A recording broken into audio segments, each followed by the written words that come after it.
is your current job? Who do you work for? And how long have you had your current role? I am a guitar instructor at the Trillium Schools of Music.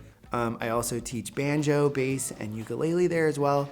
I'm also the director of the Schools of Music, and I've been working there since we opened in 2011. What experiences or specific people helped you decide what you wanted to do for your career? Some of the people that helped influence me, my parents were big supporters of us taking music lessons. My mom always said, I want you to always have something that you can call yours. So no matter what your day is going like, you can always turn to music. It's always something that you'll have. And she was right, and it became my identity in high school. My guitar instructor, Steve Aaron, from the University of Akron, he was a huge influence in helping invite me into the world of teaching myself. And then University of Akron was a huge influence on me. And University of Akron opened up my door to networks and connections, both my colleagues at school and my teachers, my professors. And to this day, I still am working with a lot of those same musicians that I met in college. So those were some very influential people and places for me when it comes to my career.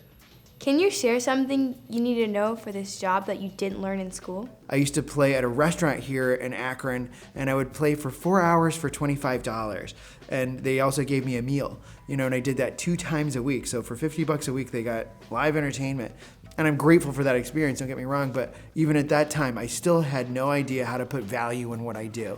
And I think one of the things as artists, as, just self-starters, entrepreneurs, you have to put a value in what you do. Operating my music life as a business, it wasn't a business until I decided it was a business. So I think that was the biggest surprise for me coming out of college. I need to be a self-starter and create value for myself and believe in that value. So I guess if I was gonna make that short, perception is reality, and don't be afraid to put a value in what you do.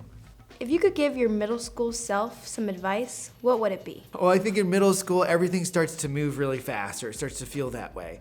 And I think, you start to see your classmates, and some of them, are starting to hit their growth spurts, or they're, starting to find their thing. You start to compare yourself. I think that's the biggest thing that happens in middle school, and especially going into high school. And I think as kids, we don't care. We're just sort of like, here's who I am, whatever, take me as I am. And then all of a sudden at some point in middle school, we go, well, what are other people gonna think about me? I feel like that ultimately is because we become impatient with ourselves. We want to have the outcomes that we want them right now. And I feel like if I could go back and tell my middle school self some advice, it would be patient with the process. Focus on the process. Don't worry about the outcomes yet. You have your whole life to become successful and to develop. So why not enjoy the process?